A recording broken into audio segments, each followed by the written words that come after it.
Do you think it really was dying off, or do you think the interest in the place had waned? I think it was. I think it was dying off, and there was a lack of momentum. Right, because I've found in certain areas, sort of window areas, right, that, and I'm not just blowing my own trumpet here. I did a lot of work on Ilkley Moor, but if I hadn't have done that work, a lot of the cases that came about that made up, high numbers and made it a window would never have come about. They may have done, but not to the degree. I was literally out every day looking for that information. And the more you dig, the more you do tend to unearth as well. Yeah, exactly, yeah. Whereas if there's nobody doing that in the area, that's what I'm trying to get at. Or if people are just doing it now and again, for example, it's not going to... I'm not saying that the window area is only special because of that, it isn't. The things are taking place in high numbers. But you've got to have somebody there to actually record them and... it's catalogue stuff. That's exactly what Shuttlewood did. Yeah, I can see that, yeah. Yeah, so, I mean, as I say, there's no smoke without fire. Exactly, that's it, yeah. So come on, let's get to the crunch point. What do you think is, or was, and is, happening at Warminster? What do you... Talk a little bit about the thing, because I think that is really interesting. I find that more interesting than the actual UFOs. Well, the thing, as I said, manifests itself as sounds and then obviously as visual objects, but, there were things heard, mysterious footsteps, slithering serpents of sound, as Arthur Shuttlewood would refer to that. All these sort of things were recorded and, sort of minor teleportations. There was never any cattle mutilation or anything like that, but there was a case of that some cattle actually literally mysteriously appeared, 3 fields away from the night before or the following morning, as it were. So it's Warminster, I think, to an extent, is the UFO phenomenon in a little microcosm. I'm open-minded now. With age comes a certain amount of knowledge, shall we say. It's all the bits of knowledge that keep you grounded, really, isn't it? I mean, again, I'm very fond of saying that if somebody was to ask me 30 years ago, are UFOs alien spacecraft, and the chances are I would have said yes. Yeah, I know. Now, it's a phenomenon that needs researching. Definitely. And it's the allure of the mystery, I think, which keeps us going as well. Yeah. That's a good question. If you hadn't been involved in UFOs then, what do you think you would have been involved in? That's a question, isn't it? Yeah. I don't honestly know is the answer. Is it your main passion, do you think, in life? Do you think you have to that? Yeah, it probably is. I've got other interests outside ufology. But, yeah, it just keeps drawing me back, I mean, I've just been asked by Phil Mantle to contribute to his new UFO e-zine, UFO Today. Yeah. I'm doing the reviews, as I did with UFO Matrix. Right. Oh, dear. I'll tell you what, though, it's true what they say about people in this subject. You do have a good sense of humour. You have to. And you've also got to have a hide like a rhinoceros. Yeah, but I'll tell you what, you'll have to think that people that don't get involved in these things, I sometimes wonder how they can just live their lives, without questioning. It amazes me that. We're all different, Nigel, that's the problem. Horses for courses. Do you want to mention what you're doing now? Are you doing any talks then? So have you got anything going on at the moment? Or? I've got, the only thing that I've definitely got in red in my diary for next year is the Bufora conference in Glastonbury. Which you're headlining? Which I'm headlining, August bank holiday next year. But apart from that, just working with Phil on UFO Today, and just basically trying to keep my own mojo going, as it were. Yeah, but I think you're doing a brilliant job. The thing is, even though you are concentrating on Warminster, I'm pretty sure, like most investigators, you are open to other things that come in on a similar subject, aren't you? Oh, absolutely, yes. And you look at the whole subject, really. What would you? I'll ask you this really, because there's people that are new coming into this subject, and it's good to have a wise old head, if you don't mind me saying it, on the screen that can give some advice. Because I've been asked a few times by people, a lot of people, young people today, haven't got a clue. There's no guidelines, is there really? What would you give if you can give one word of advice for anyone who wants to start investigating UFOs from a serious point of view? I think probably the best thing to do is to join one of the recognised organisations. Yeah. Again, such as Bufora, and that isn't a plug by any means. I mean, no. I will say that when I was asked by Matt Lyons to speak at Bufora, I suddenly thought to myself, I've made it. Yeah. Hey, I was a director of investigations, and never asked me once. Well, which I don't quite understand, but there you go. No, but seriously, join even if it's just a local UFO club, but be prepared to face some of the uglier side of the politics that go with it, because human nature being as it is, there will be a certain amount of politics, and go sky watching. Yeah, there's nothing to beat your own experience. You happen to have one. Exactly. Yeah. And I mean, going back to that sighting I told you about, those 4 red lights, I mean, we've been sky watchers for 5, maybe 6 years, and you've got this mental checklist in your head that you go through, and once all the boxes have been ticked, you know that you're looking at a genuine anomalous phenomenon. Exactly, yeah. The other thing I will say is, and it goes again about joining a club and going sky watching, get proactive. Don't just read. Get out there. Kevin, I appreciate and the other thing I will say, with all honesty, and by God, I mean, you'll probably agree with me on this, is that if you get into ufology to make money, forget it. Oh, yeah. No chance. There are plenty of people that have nearly got there, but they've sold their soul to something else outside of ufology. I'm talking about, again, and you may know Nick Pope really well, I don't know. But I know that... I do know what you think of Nick Pope, actually, but I'm not going to say on here. But the thing is that you get people like that, they've learned the subject, they've got so far they've been on the lecture circuits and this sort of thing. And now I believe he's in America actually writing, film scripts and things like that. So he's gone off in a different tangent. Yeah, I'll tell you a funny story about Nick Pope, actually. When I was living down south, I'd forged some links with BBC Radio Wiltshire. Yeah. And every time there was an MOD release of the files, they would ring me and ask me to do a spot on BBC Radio Wiltshire, which I was quite happy to do. Yeah. And the one time I'd just changed jobs, and the one thing that I was not allowed to do was have my mobile phone switched on at work. Right. So I went home one lunchtime, and there was a missed call on the mobile. So obviously I played the message, and it was BBC Radio Wiltshire saying that, could you do a slot? So I rang them up immediately. Right, yeah. And so said, I'll do it. When do you want me to do it? About 4 hours ago. Oh, my God. And I went, oh, God, I said, I'm really sorry. Oh, it's all right. We had to go with Nick Pope in the end. And I'm thinking, no. Second best to me. Now that is class, isn't it? That is. Do you know what? I like that's exactly what it says on your T-shirt. It does exactly what it says in the tin. Or the. Body of God, shame it's Buddha. Do you know what? I've got the same T-shirt. Honestly, she's laughing away because I have got. I'll wear it for the show on Thursday. No, it's fine. Right, that's brilliant.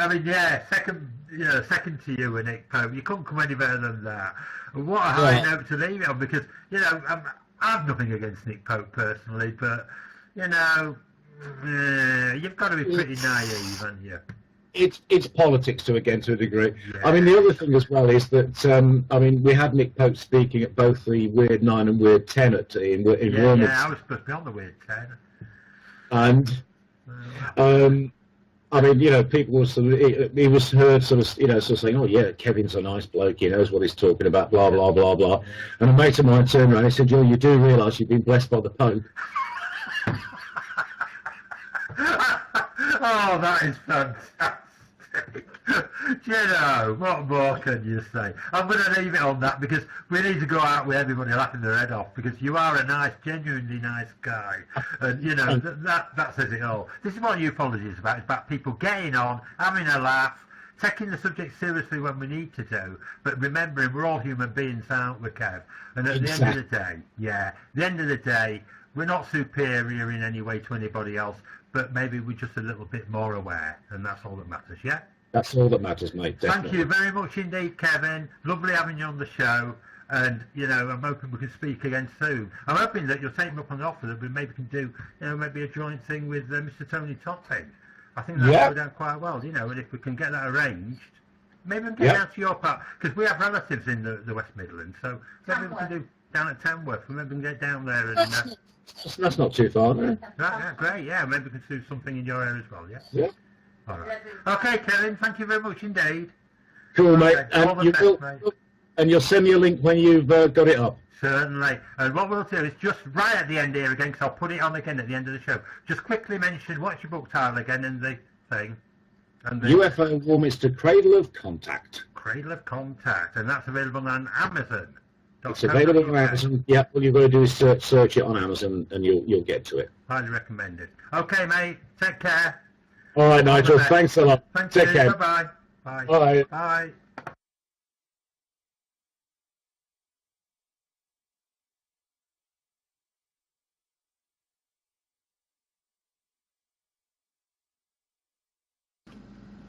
Right, there we go. That was Mr. Kevin Goodman. Some amazing things there that Kevin brought through. I just can't get used to these headphones tonight. They're really odd. Anyway, I'm trying to hear what I'm saying, but I've turned them right off because it's just so confusing when you keep hearing your own voice over and over and again in the background. Anyway, going back to that, I hope you enjoyed that. I am sorry and apologise for the video quality there. We did have problems actually with the Skype recording to some extent, but I think we've sorted that out for the future guests. The main thing was you heard Kevin there, and he came out with some brilliant information about, you know, what had happened back in his past at Warminster. You know, and he actually, what I found was fascinating, that he had his own experiences down there, and he can actually see the similarities that we have up here in Yorkshire. The portal area, that he believes that a lot of these places where these high numbers of UFOs are taking place are actually portal areas. So that seems to be an advancement, you know, and I'm hoping that Kevin will actually talk about that type of thing more, how we can relate that, you know, the UFO cases from back in those early days of ufology tie in with the modern types of phenomena that we're finding today. So once again, I want to thank Kevin. I know we've had these problems in this last week or so, but he is a smashing guy from what you can see on there, and you know, hoping that maybe when our paths cross in the future, we can probably help each other again, and you know, definitely buy you a pint and a curry, Kevin, whenever I see you next time, mate. Thank you very much. Anyway, now we're going to go on with the opening portal news, and here we go.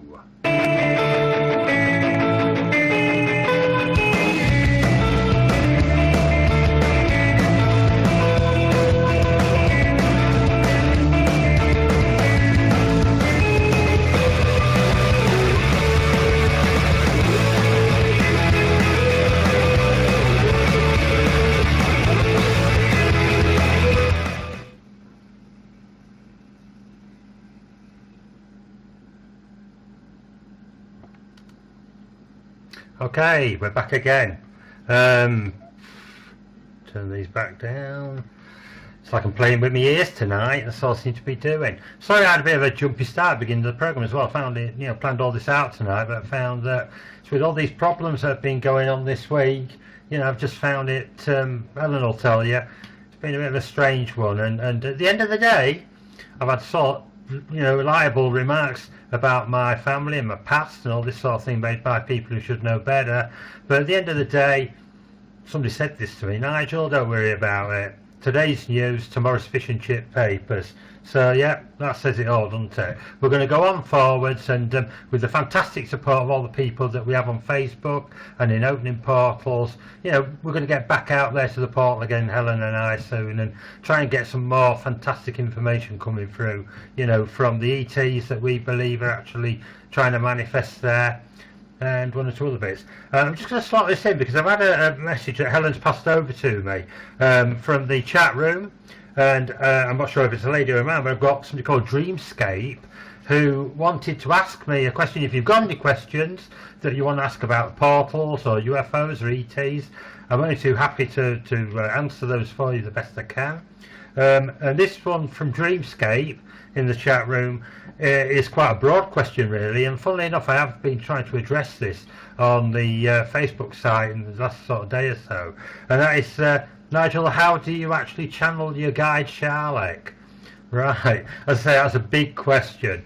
I'll be as brief as I can because I've got some other bits of news I want to slot in, but Dreamscape, channeling, it's one of those very difficult things because it is a thing that can take some people years to understand, and then again, through my own experience, I've found can be quite a simple thing to put into practice.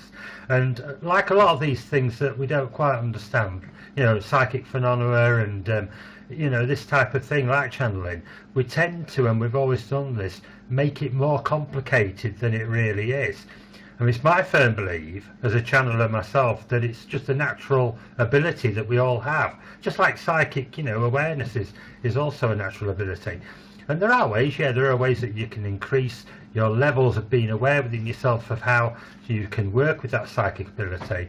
But there's one thing that channeling does, and that it connects us with entities that are existing, their energies just like us, existing at higher levels. Now if you send out your thoughts that you'd like to channel with these entities, or you'd like to have knowledge imparted to you from these entities for the good of not just yourself but mankind, that thought is almost like a question coming from you that saying, is there anybody there that wants to channel through me? I'll try and explain this to you a little better really, because people will just turn around and say, well, I could ask all day and I'll never be able to channel. Well, it's slightly different in that if you can sort of get into your mindset that you know that there are entities out there, okay, because you look at all the vast evidence, I've accumulated 30 years of that myself, but you look at all the experiences that you've had, and you look at, what other people are saying about the world and how we fit into it, you can come to that sort of almost knowing that there's much more to all of this than just what we're told every day, and how we perceive life. Now, the difference between knowing about something and believing it is a vast void. And that is one of the things that holds people back from actually being able to channel information. Because as soon as belief comes into it, what you're actually saying by the quote, I believe I can channel, is that you're leaving room for doubt that you can't channel.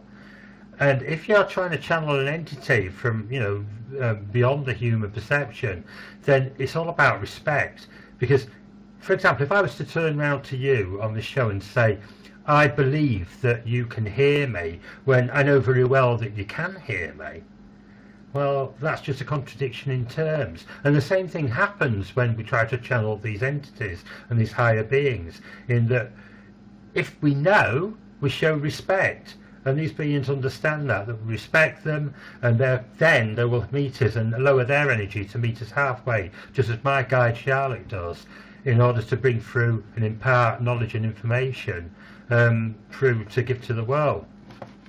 Okay, well that in a nutshell is how it works.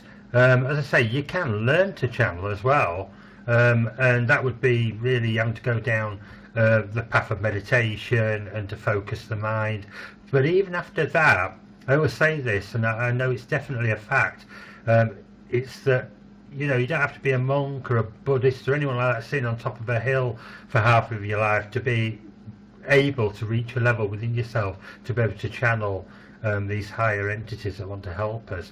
Anybody can, anywhere in this world, even from an early age. People can channel, and it's just that it's been a long forgotten process and ability that's within us, that we need to try and bring back. The ancient peoples channeled with higher entities all of the time, and most religions in this world have been born out of that.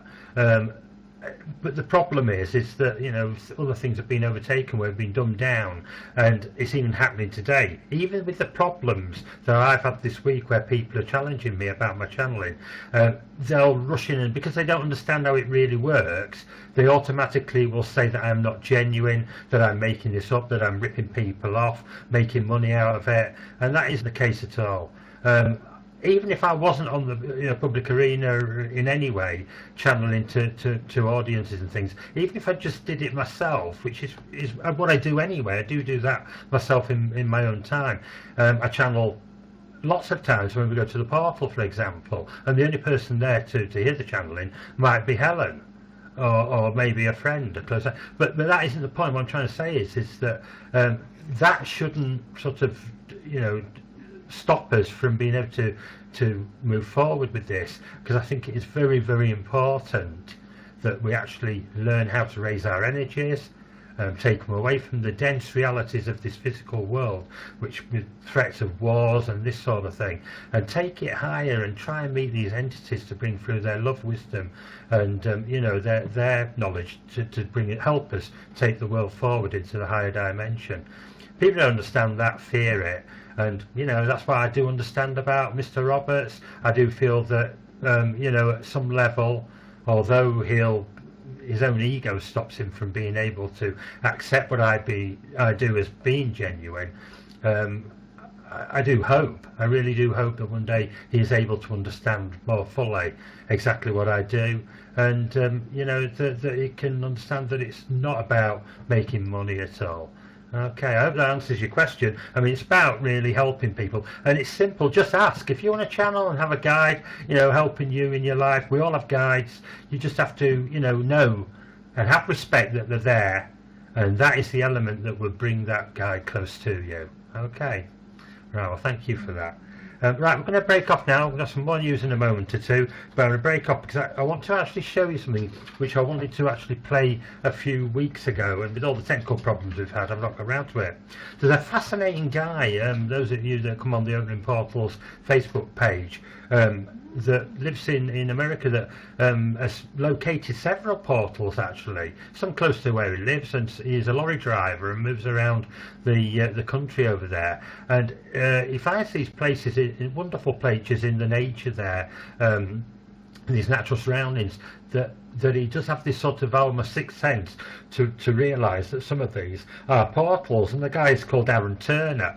Now, I like Aaron because he's one of these that's not afraid to actually, as we mentioned earlier, you know, actually stand up and say, yeah, I believe there's something much more behind all of this. You know, it's not about just you know, UFOs and ETs from other planets, but there could be places where the dimensions are very close to our own, and these entities are actually slipping through, you know, to actually help us in this world.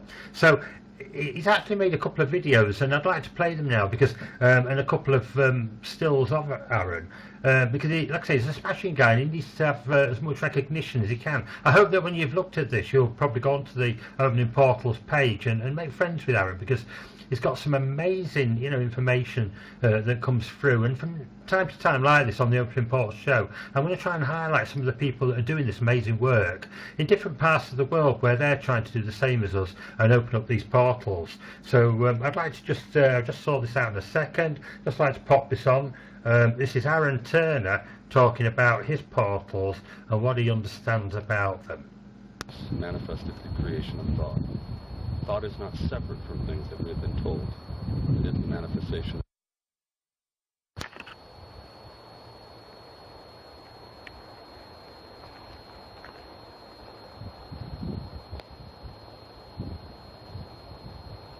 Hello and welcome.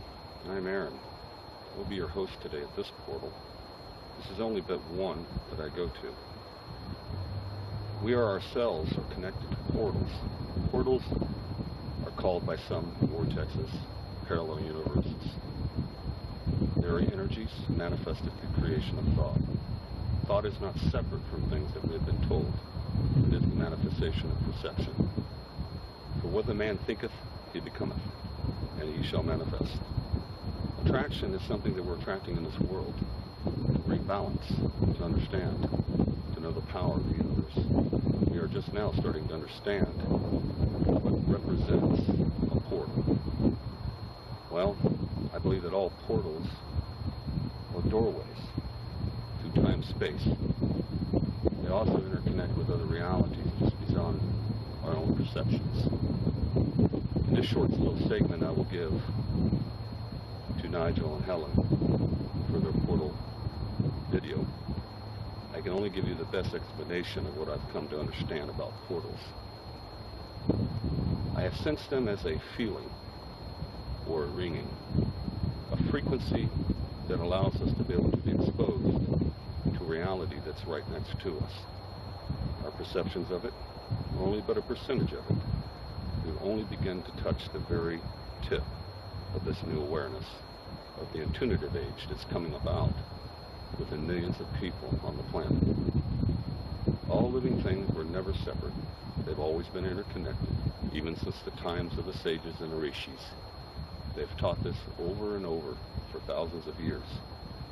We are now coming into a technology age that has brought up communications about in a different form. But like all portals, they are energy, and so aren't we. So, I'd like to come here and show you the beauty of the areas that I come to here in Spokane, Washington.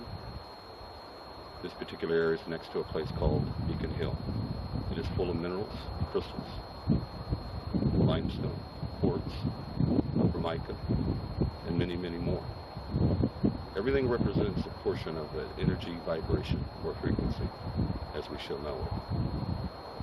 Hopefully that you'll gather something out of this video that Nigel and Helen have put out that will help explain more so in the time that is spent in creating it. I surely appreciate you coming by and watching the video, because I'm sure a lot of people will be putting their bits and parts and pieces into the full play of this particular experience we call life. I am proud and overwhelmed by the opportunity to be able to express this video for the rest of you. For surely, I thank you for coming by and watching the video. May you have a grand and beautiful day, for it surely is here today. Thank you, and goodbye.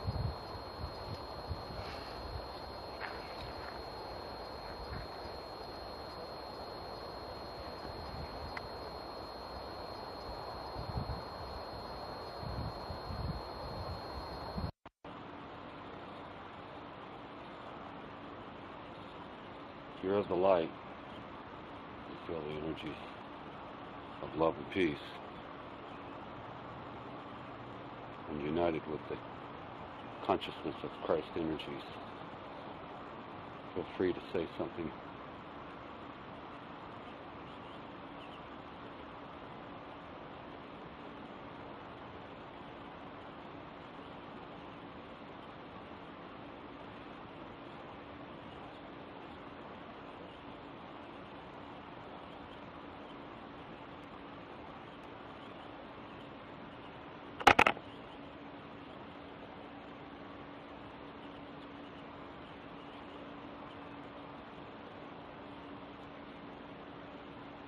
What is your name?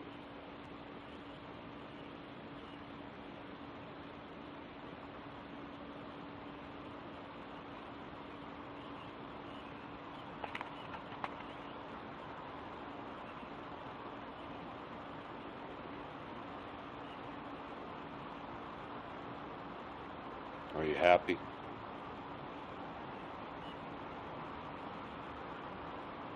It's okay.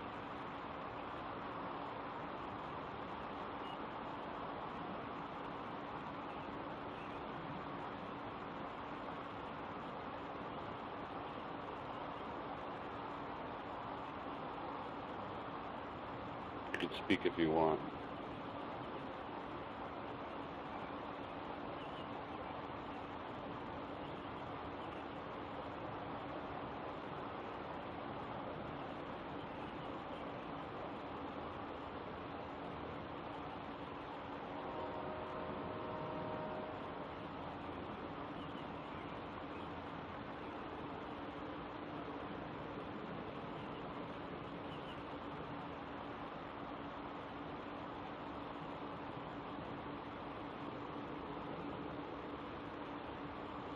May you find the light, peace and happiness.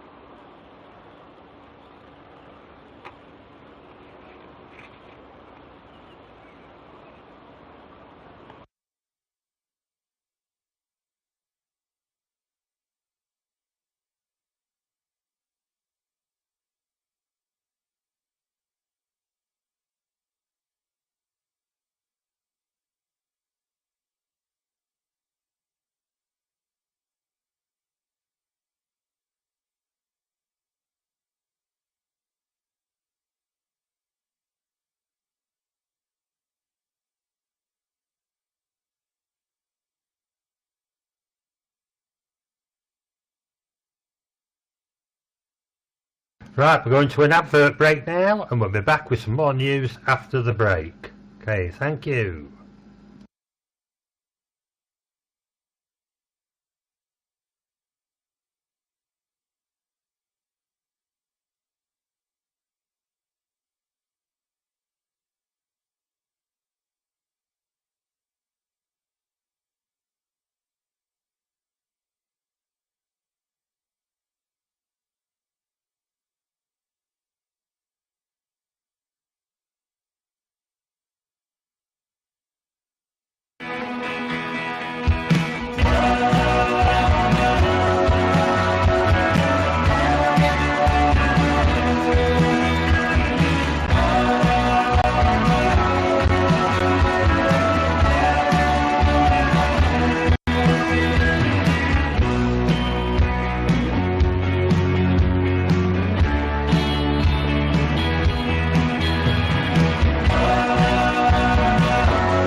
Rightio, I'm hoping that the adverts have gone through okay on there and that we're back to normal now.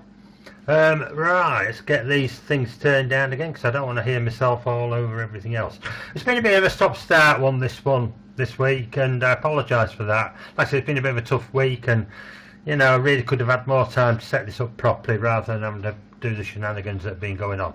Anyway, I just want to mention I'm going to be on the Tony Topping show, as far as I know.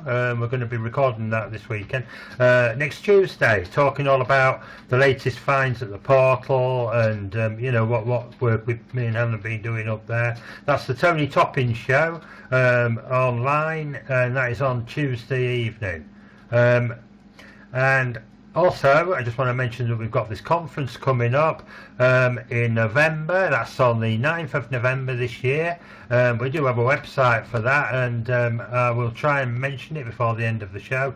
But basically what it is, we've got a mini conference going on in Settle here where the portal is, and it's going to be headlining Tony Topping, who's going to be talking about remote viewing, and he's gonna, as far as I know, it's going to be almost run like a bit like a seminar in which if you turn up you can actually take part in a remote viewing experiment, which I think will be very, very interesting in view that we're near the portal area. So I'd be amazed at what sort of, you know, finds we get from that. Tony's an expert in that field, and you know, it should be really, really fascinating. I'm looking forward to that. Then we've got yours truly. I'm talking about more later finds. I've got some fantastic photo evidence to show you from the portal, and that'll be my talk and how it all connects with the Freemasons. And then towards the end of the afternoon, we've got our third guest speaker, who is the wonderful and amazing Paula Elizabeth Green. Now again, people that know Paula from the UFO subject, she was sort of brought to the scene really by Sasha Christie, a friend of hers, and she's investigated along with Amak some of Paula's encounters with these grey beings. So she'll be talking all about how they've affected her life, the encounters that she's actually been involved in, and I think that's going to be fascinating. I mean, I'm aware of some of the descriptions she's given about these creatures and what they've actually done with her and how they take her and that. And I do think it's going to be a big learning curve for people when they listen to Paula, because she's such a lovely person, down to earth and straightforward about how she talks about these things. So I think it'll be the highlight of the afternoon, to be honest with you. We'll have to wait and see. But after that, so we'll all be sort of primed up, ready. We'll have all our UFO knowledge, and we'll have done a remote viewing with Tony. After that, you can join Tony and myself and Paula, hopefully, to go up to the top of the Portal Hill. And then in the evening, we're going to be having a sky watch, and that'll probably go on as long as it takes, what a better place to have it, really, because as you know, we've had so much phenomena appearing here and been caught on cameras in the last year or so since the portal was discovered, that I'm pretty sure we're going to get some good evidence of something taking place there. And of course we'll have that on this show as well in the future. So that's the Settle Conference, which I say is on the 9th of November, in a couple of months' time. You can get your tickets from the website. If you go onto my Facebook page, my Facebook page, Nigel Mortimer, or the Opening Portals page as well, Facebook page, you'll see all the details there about where you can buy tickets. It's £20 each, and that is for the whole of the 3 speakers all afternoon, and the Skywatch is included in that as well. Plus, Tony has been very good in giving us actually to sell on the door a copy of his remote viewing CD. So, and that's apparently, I've been told, sorry, it's a DVD, I've been told is worth over £30. So you get your ticket money back in the DVD. The rest is just a bonus. Fantastic afternoon. I hope that many people will travel up to Settle. It is a wonderful place in the Yorkshire Dales, and touch wood with the weather and that, you'll have a fantastic time with me, Helen, and Tony and Paula that afternoon. Okay, well that's the plug for that done now. Basically, we're going to be winding the show up in a second or two, because it's been a long one. I'm sorry again for the quality of the video with Kevin, but difficult is that we couldn't control it. It was to do with the Skype quality of production, that really, which we have sorted out now. As you can see, this video of me here is perfectly alright, and we should be okay in the future. Okay, so I don't think there's any more questions. I'll just check with Helen if there's any more questions from people in the chat room. Anything there, Helen? She can't hear me. She's on her headphones as well. Well, there you go. If you have got any more questions, pop them into the Facebook page. She's nodding to me no now. So that really probably is it for this week. We're hoping to make this a 2-hour session in future, but as you know, it's difficult because we've not had chance this week to plan anything, and this was really an extra show. Next week I've got the lady herself on the show. It's Paula Elizabeth Green, so you'll get a prime of how she's what she's going to talk about at the actual Settle Conference. So we're going to have Paula on the show. We'll be talking about all sorts of other things, and hopefully we'll have Helen back on the show with her roving report from the portal.